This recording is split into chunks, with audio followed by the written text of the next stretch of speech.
바울은 디모데전서 1장 이 마지막 부분에서 믿음의 선한 싸움을 싸우라고 디모데에게 말해주고 있습니다.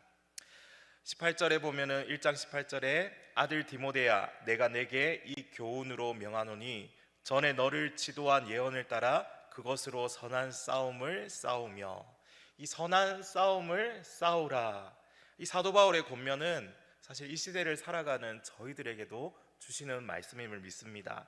정말 필요한 말씀입니다. 하나님께서 우리가 선한 싸움을 계속해서 싸워가기를 원하시기 때문이죠. 그렇다면 우리는 어떤 선한 싸움을 싸워야 하는가? 먼저는 1장 말미에 있는 말씀과 같이 진리를 사수하는 싸움을 해야 합니다. 본문은 아니지만 앞에 있는 18절 말씀에 이 명하노니라는 말이 있습니다. 사도 바울이 디모데에게 명하노니, 이 말은 옆에 서서 간청하다라는 의미를 가지고 있습니다.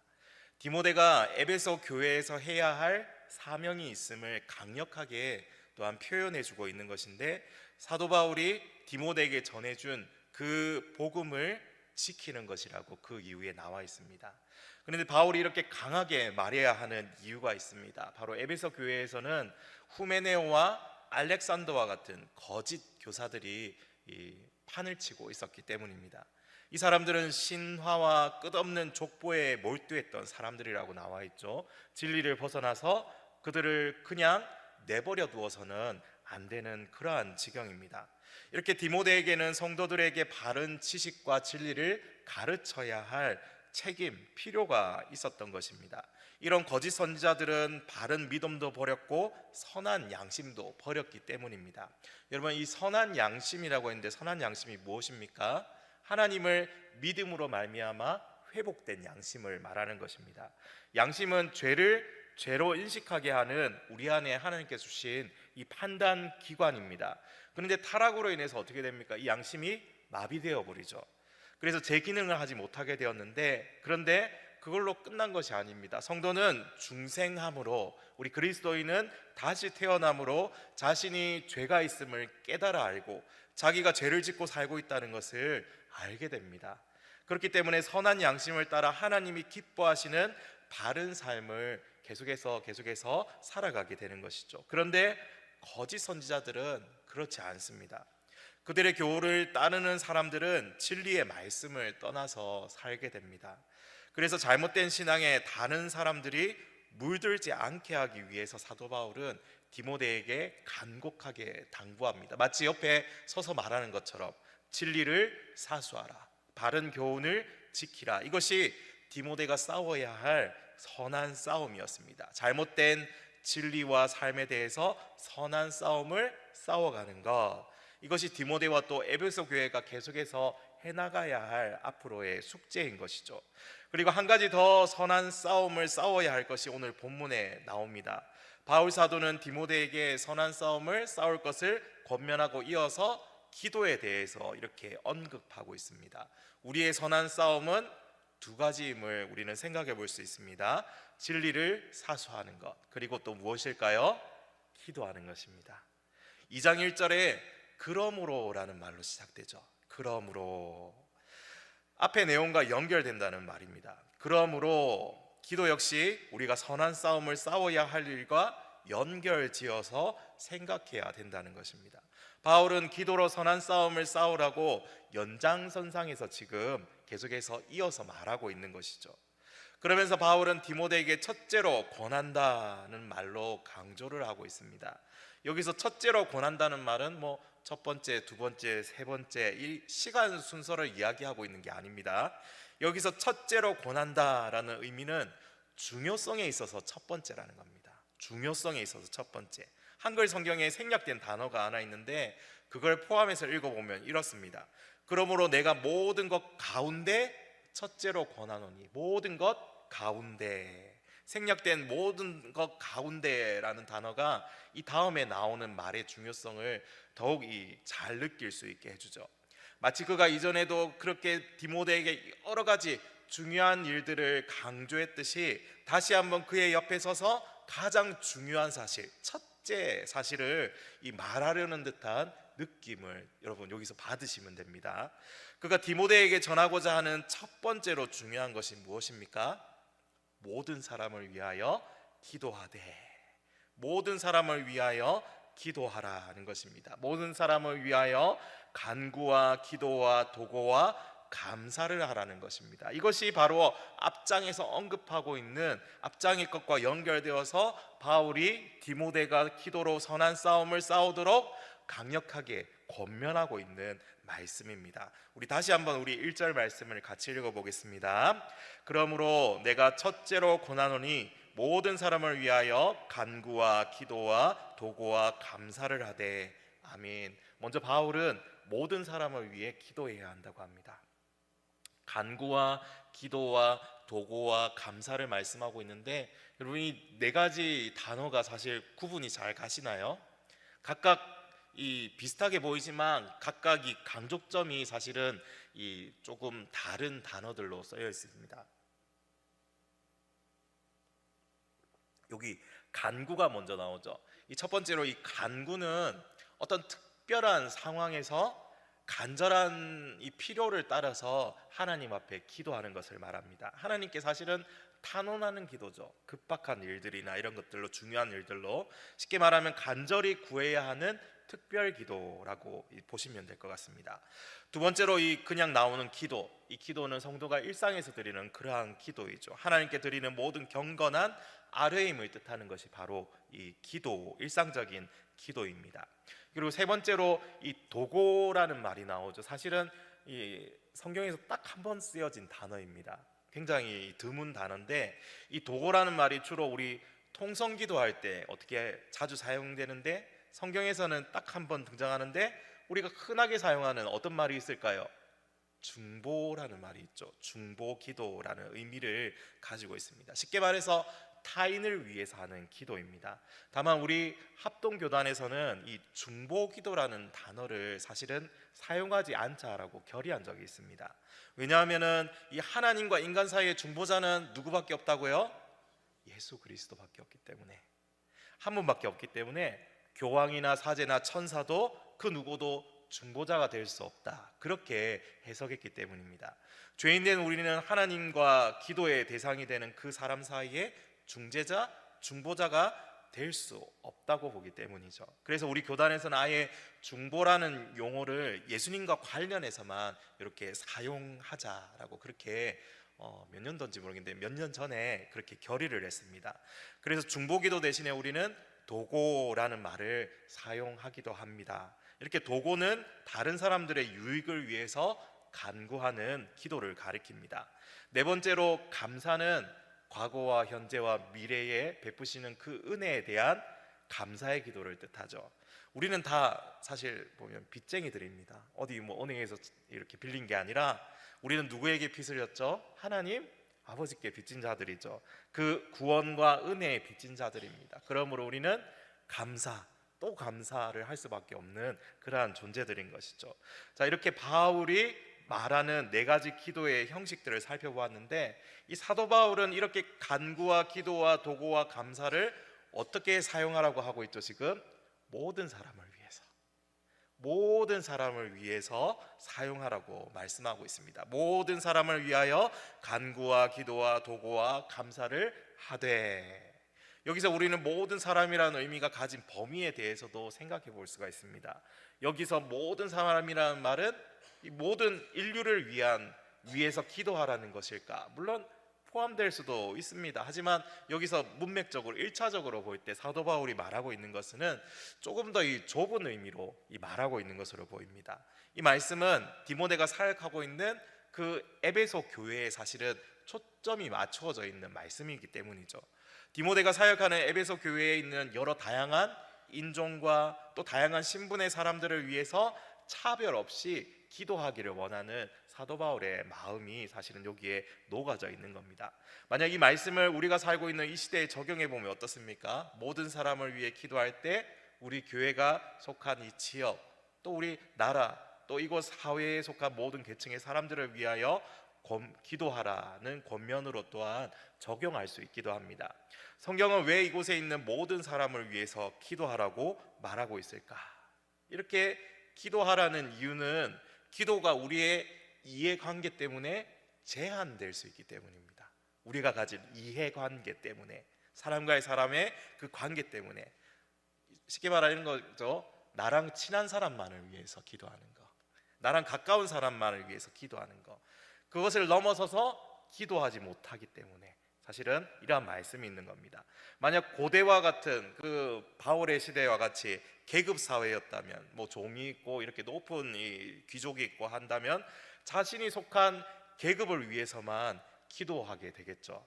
남자와 여자를 나눈 것을 넘어서, 또 세대가 나뉘어 놓은 그 장벽을 넘어서, 이 사회에서 구별과 차별을 넘어서서 우리가 이 기도를 또한 사용해야 된다라는 것을 오늘 말씀을 통해서 또한 묵상해 볼 수가 있습니다.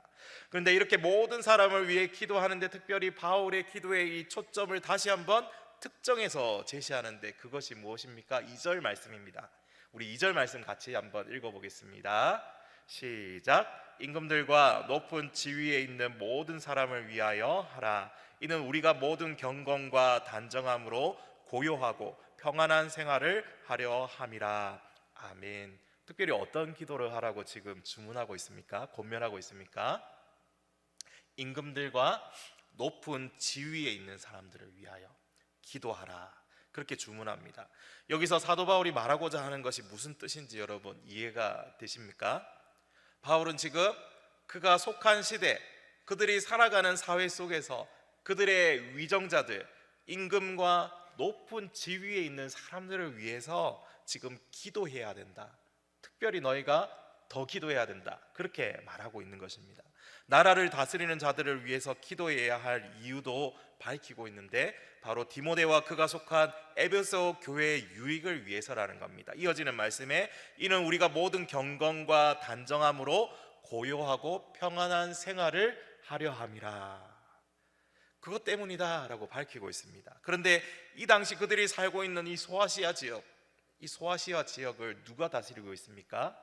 로마 황제가 다스리고 있었습니다. 특별히 이 황제가 사실은 교회를 박해했던 시기이기도 하죠. 그렇기 때문에 사람들은 황제를 사실은 사단의 세력으로 봤습니다. 자신들을 박해하고 죽이고 재산을 다 빼앗고 감옥에 가두고 그렇게 했기 때문에, 따라서 그들이 황제를 위해서 기도한다는 것은 돌려서 말하면 사탄을 위해서 기도하라, 이렇게 생각할 수 있지도 않겠습니까?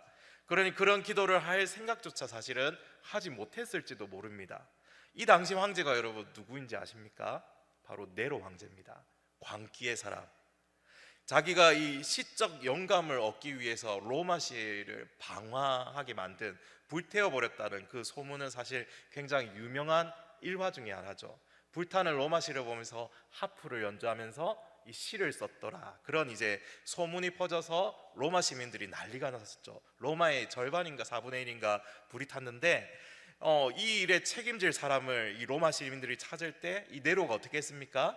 얼른 그리스도인들을 앞장 세웠습니다. 그래서 그들에게 방화 혐의를 뒤집어 씌웠습니다. 그리고 그들을 엄청나게 박해했죠. 십자가형을 처하기도 하고 이 콜로세움에 붙잡아서 사자의 밥으로 던지기도 하고, 그러니 사단의 세력으로 볼 수밖에 없지 않겠습니까? 나중에 콘스탄티누스 황제가 기독교 관용의 명령을 내리기까지 무수한 이 황제들이 사실은 기독교를 박해하고 또 그 교인들을 죽이기를 반복했습니다. 결국 교회는 어떻게 했습니까? 로마의 그 지하에 있는 카타콤으로, 굴을 파고 또는 무덤이 있는 그곳으로 이제 숨어들어야 했고, 수많은 사람들이 믿음을 떠나서 황제를 주님으로 모시거나, 퀴리오스 주님으로 모시거나 아니면 순교해야 했습니다. 그런데 바울 사도는 지금 에베소 교회와 디모데를 향해 무엇을 지금 권고하고 있다고요? 그들을 위해서 기도해라. 자기들을 괴롭히는 그들을 위해서 오히려 기도하라고 지금 요청하고 있습니다. 로마의 권력자들을 단지 사단의 세력으로 규정하지 말고 그들을 위해서 기도해 주라고 말합니다. 그 목적이 무엇입니까? 이는 우리가 모든 경건과 단정함으로 고요하고 평안한 생활을 하려 함이라. 그들을 위해서 기도해야만 나라가 더 이상 대적하지 않게 되고 평안한 가운데 믿음 생활을 지속할 수 있기 때문이다. 사실은 이렇게 말하고 있는 겁니다. 우리가 기억해야 할 것은 우리가 살아가는 이 세상은 영적인 전쟁터라는 것이죠. 우리가 믿음을 지키고 살아가려 하지만 이 사단 마귀는 어떻죠? 우는 사자와 같이 우리 믿는 자들을 넘어뜨리고 삼키려고 하는 것이 정말 세상인 것입니다. 그래서 사단은 세상의 권력을 이용해서라도 교회를 박해하려고 합니다. 우리가 기도해야 할 이유가 사실은 여기에 있습니다. 우리가 살고 있는 이 시대와 사회 속에서 위정자들과 관리들을 위해서 기도해야 할 이유가 바로 이 영적 전쟁 때문에 있는 것이죠. 사단에게 휘둘려서 자기들 입속과 이익을 위해서 정책을 입안하지 않도록 기도해야 합니다. 그것이 신앙의 양심을 침해하고 또 그리스도인의 생활의 평안을 깨뜨리는 시도라면 더욱 우리는 더욱 기도해야 됩니다. 그래서 우리는 적극적으로 기도할 때 그들이 지혜롭고 사심없이 국정을 살피도록, 그리고 그 백성들이 평안을 누릴 수 있도록 우리는 기도를 사용해야 한다는 겁니다. 그리고 기억해야 할 것은 우리가 이렇게 우리 나라를 다스리는 자들을 위해 기도할 때 나라의 안녕과 사회 질서에 중대한 영향을 또한 미치게 된다는 겁니다. 왜냐하면 이것이 하나님께서 원하시는 기도이기 때문에, 하나님께서 들으시는 기도이기 때문에, 하나님께서 위정자들에게 주신 권세는 그 백성들에게 은총을 주시기 위함입니다. 그래서 권세가 올바로 집행될 때 공의가 실현되게 하고 백성들은 평안히 생활할 수 있게 됩니다. 특별히 그리스도인들은 위정자들의 불의한 핍박을 겪지 않으면서 평화 가운데서 이 신앙생활을 할 수 있게 되고, 또 복음 전파에 방해받지 않고 복음 사역을 지속적으로 할 수 있게 됩니다. 이 모든 것은 하나님께서 역사해 주셔야지만 가능한 것이죠. 예전에 인도네시아에 있는 교회에서 유튜브로 이렇게 기도해달라는 영상이 올라온 적이 있습니다. 꽤 오래전인데요, 아직도 기억이 나서 한번 말씀드리고자 합니다. 인도네시아 바탁이라는 지역에 있는 교회에 대한 내용이었는데요, 아시겠지만 인도네시아는 아시아의 대표적인 이슬람 국가입니다. 굉장히 큰 이슬람 국가죠. 인구의 87%가 무슬림입니다. 인구의 6%만 개신교인입니다. 6%라고 해서 사실 얼마 안 된다고 생각하실지 모르지만 인도네시아가 세계에서 네 번째로 인구가 많은 국가입니다. 그래서 이 아시아에서는 뭐 필리핀, 중국 이렇게 다음으로 기독교 인구가 많은 곳이라고 그렇게 알려져 있습니다. 그런데 이 영상이 무슨 내용인가 하면, 바탁이라는 이 지역에 교회를 세우려고 건물을 올렸고 또 완공하고 거기서 또 예배도 드렸습니다. 분명히 시에서 뭐 이렇게 서류도 다 허가를 받았고 다 서류 같은 걸 다 제출해서 요구대로 이 뭐 주변에 있는 60명의 비기독교인들에게 사인도 받고 다 제출했다고 합니다. 그런데 시에서 일부러 늑장 처리를 한 것이죠. 그래서 갑자기 교회 다 지어지고 예배드리고 있는데 이 사람들이, 이슬람 교도들이 중장비를 동원해서 포크레인을 끌고 와서는 이 교회가 이제 불법으로 세워졌으니 철거하라고 시에서 명령이 내려온 겁니다. 그걸 막기 위해서 인도네시아 목사님과 장로님과 뭐 교인들이 교회를 둘러싸고 함께 바깥에서 기도하기 시작하죠. 곧이어 경찰이 도착하고 포크레인도 교회 앞에 왔습니다. 주변에 있는 이 이슬람 교도들이 기도와 찬양을 부르는 교인들에 맞서서 그들의 노래, 이슬람교의 노래를 부르면서 알라는 뭐 위대하다 이렇게 이슬람교 어른과 아이들이 계속해서 외쳐댔습니다. 결국 이 교회는요, 포크레인에 의해서 이 벽이 허물어지고 목사님과 이 교인들이 다 울음바다가 되어버렸습니다. 마지막 장면에 이 교회에 다니는 이 꼬마 여자아이가 울면서 이렇게 말합니다. 이 세상에 정의가 없다, 인도네시아에 정의가 없다. 이 모든 장면이 다 기록되어서 기도해달라고 이 유튜브에 사실 올라왔던 내용이었습니다. 사랑하는 여러분, 우리는 기도해야 합니다. 우리의 기도는 나라의 지도자들을 위해서 늘 사용되어져야 합니다. 하나님, 그들이 공정하게 선행을 장려하고 악행을 막을 수 있도록 도와주시옵소서. 이렇게 하나님께 요청할 때 정부와 사회가 평안한 상태로 나아갈 때 그리스도인들도 자신의 안정된 믿음의 삶을 계속해서 살아갈 수 있다고 사도 바울은 우리에게 말씀해 주고 있는 것입니다. 이 모든 기도는 단순히 위정자들과 국가 지도자들에게 아부하기 위한 것이 결코 아닙니다. 이 기도는 사람을 향한 것이 아니라 온 우주 만물을 다스리고 계시는 하나님께 아뢰는 것이죠. 그래서 하나님께서 그들 가운데 역사하셔서 질서와 평안이 모든 사람에게 미치게 하려고 이 기도를 사용하는 것입니다. 거기에 더해서 이 기도의 명령에 흐르고 있는 하나님의 마음이 무엇일까요? 이 기도에 흐르고 있는 하나님의 마음, 하나님께서 우리에게 원하시는 것은 그들도 구원받을 수 있게 기도하라는 것입니다. 그들도 구원받을 수 있도록, 그들도 중보자 예수 그리스도가 필요한 사람들이란 것이죠. 예수님은 창조전에 예정하신 모든 사람을 위하여 자기를 대속물로 주셨죠. 그러므로 우리는 이 모든 사람들을 놓고 기도해야 되는 것입니다. 이것은 거룩한 기도의 사명인 것이죠. 여러분, 우리는 내가 가진 정치 성향과 상관없이 권력자들을 위해서 또한 기도해야 합니다. 악한 세력이 권력을 이용해서 교회를 박해하지 못하도록 나라를 위한 영적 전쟁을 치러야 하는 것입니다. 우리는 이것을 위해서 기도를 사용해야 한다는 것이죠. 또한 올바른 지도자가 세워지고 청렴한 정치인들이 계속해서 세워지도록 기도해야 할 것입니다. 아픔의 역사를 반복하지 않도록. 우리의 기도는 적극적이고 끊이지 않게, 또한 끈질기게 계속되어야 하는 것입니다. 기도는 우리가 가진 영적인 무기입니다. 기도는 사용할수록 힘있고 능력있게 만듭니다. 사도 바울이 에베소서 6장에서 영적 전투를 위한 전신갑주를 취하라고 말하면서 마지막에 말하고 있는 것이 무엇입니까? 바로 기도입니다. 모든 기도와 간구를 하되 항상 성령 안에서 기도하고 이를 위하여 깨어 구하기를 항상 힘쓰며 여러 성도를 위하여 구하라. 아멘. 사실 설교 원고에 없는 내용입니다만 여러분들 금요 애낙골의 이 집회에 정말 많은 사람들이 사실 좀 참여했으면 좋겠습니다. 제가 이 교회에 와서 참 놀란 게 이 정도 규모의 교회면은 더 많은 사람들이 와야 되는데 왜 이렇게 많이 없지? 왜 이렇게 비어있지? 저 사실 그렇게 생각했거든요. 그래서 혹시나 지금 기도를 쉬고 계신 분이 있다면, 혹시나 나와야 되는데 못 나오고 계신 분이 있다면 한 번 더 여러분들이 그분들을 이렇게 이제 이끌어 세우고 이렇게 인도할 수 있으면 참 좋겠습니다. 그래서 이곳에 정말 기도하는 사람, 기도하는 그 열정으로 가득 찬 이 자리가 되었으면 좋겠습니다. 아멘. 자, 우리 이렇게 영적 전쟁 속에서 우리는 기도를 사용할수록 힘있고 능력 있게 됩니다. 하나님은 우리가 늘 깨어서 기도하기를 원하시죠. 그리고 디모데를 통해서 가르쳐 주시는 바, 오늘 우리가 특별히 모든 사람을 위하여 기도하되 또 위정자들을 위해서 기도해야 한다라는 것을 또한 이 시간 묵상해 보게 됩니다. 사랑하는 성도 여러분, 그리스도인 저와 여러분은 기도하는 사람들이죠. 그리스도인은 또한 자신만을 위해 기도하는 사람이 아니라 형제, 자매, 그리고 교회 안에 있는 사람만이 아니라 교회 밖에 있는 사람들을 위해서도 기도하는 사람인 줄 믿습니다.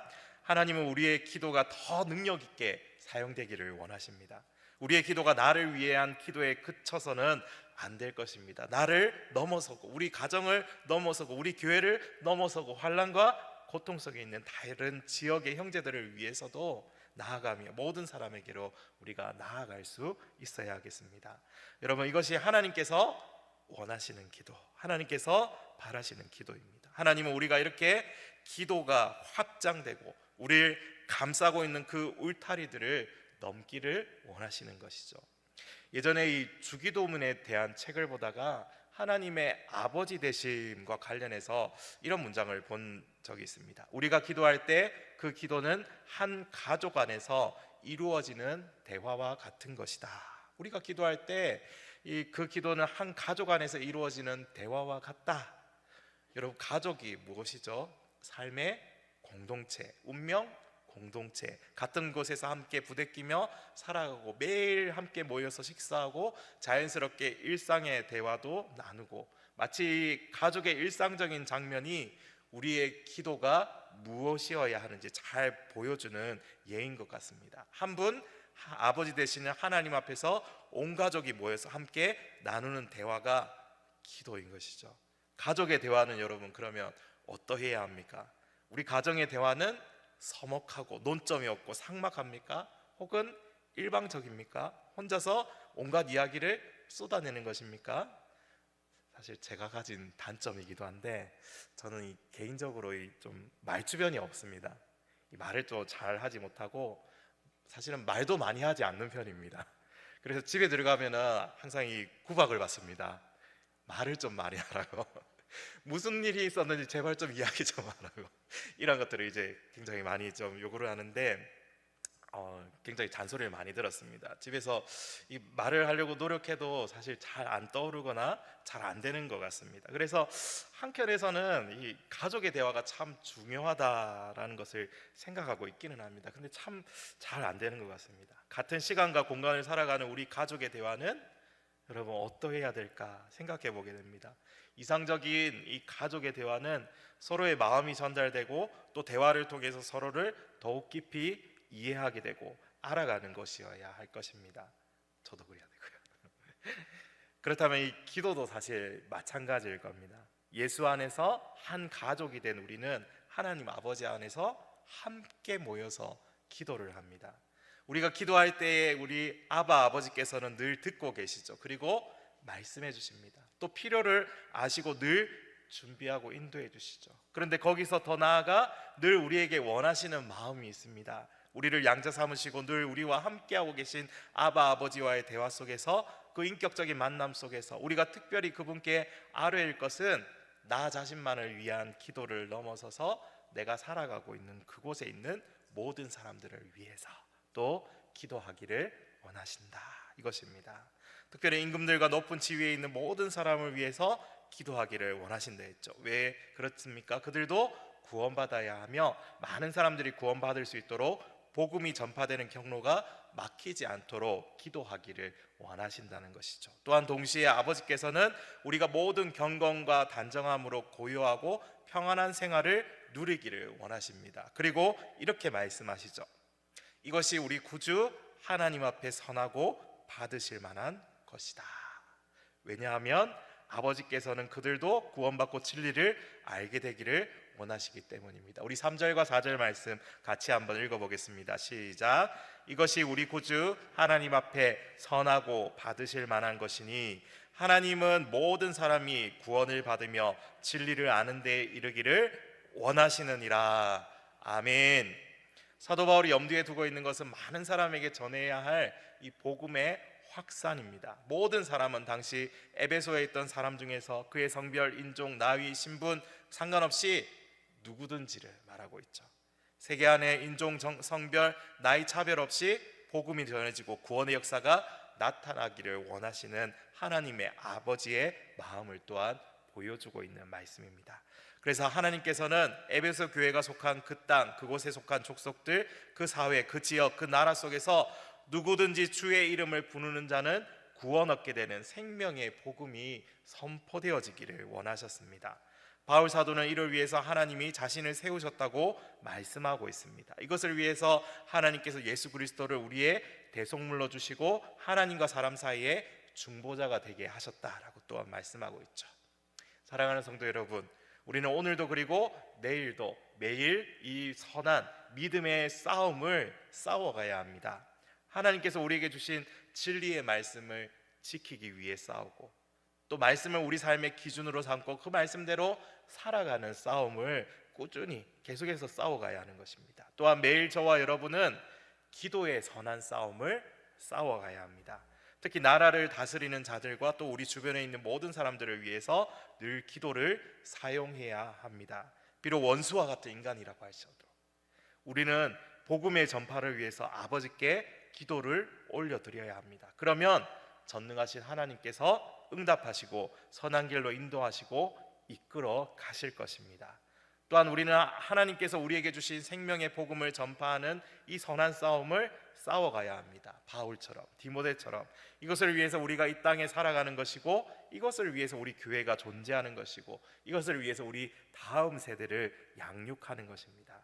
주 안에서 사랑하는 성도 여러분, 날마다 이 믿음의 선한 싸움을 싸워가는 저와 여러분 되기를 간절히 소망합니다. 그리고 매 순간마다 주님 주시는 힘으로 승리할 수 있기를 간절히 소원합니다. 이것을 위해서 기도하고 성령의 도우심을 간절히 구하며 나아가는 저와 여러분 되기를 간절히 소망합니다.